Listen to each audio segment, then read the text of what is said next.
C'est le vol le plus long de l'histoire de l'aéronautique. Un Boeing de la compagnie australienne Qantas a relié New York à Sydney en 19 heures et 16 minutes sans escale. Oui, alors pour l'instant, il ne s'agit que d'un vol test avant l'ouverture d'une ligne commerciale directe en 2022.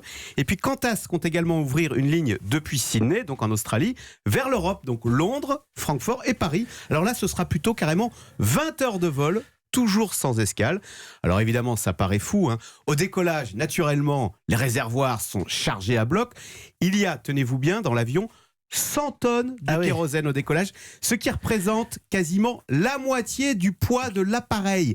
Ce qui veut dire qu'on est en pleine absurdie, puisque près de la moitié du kérosène consommé sert à porter le kérosène lui-même. Vous voyez, c'est complètement fou. Je vous suis et je pense surtout au fait qu'on va nous enquiquiner au décollage pour 1,5 kg de trop sur la valise. Et puis pour les organismes, quand même, Axel, 19 heures de vol sans escale, ça paraît terrible. À un moment, on a envie de se dégourdir les jambes, de prendre l'air. Oui, alors tout est hors norme. Donc 19 heures de vol, ça veut dire 3 repas, ça veut dire combien de films, combien de livres. Sauf qu'effectivement, à un moment, on n'en peut plus. D'ailleurs, pendant ce vol test, ce week-end, des scientifiques étaient justement à bord pour voir comment les organismes réagissent tout simplement à 20 heures de vol dans un avion où, on le rappelle, où la pression atmosphérique est inférieure à la normale, ce qui contribue à la fatigue. Et puis il faut aussi gérer le décalage horaire, alors qui dans ce cas précis est assez lunaire, puisque quand vous traversez l'Atlantique depuis les États-Unis, vous perdez une journée. Donc vous décollez le vendredi soir, la journée de samedi, rayez de la carte et vous arrivez le dimanche. Vous payez moins cher en location du coup. Voilà, on perd une journée.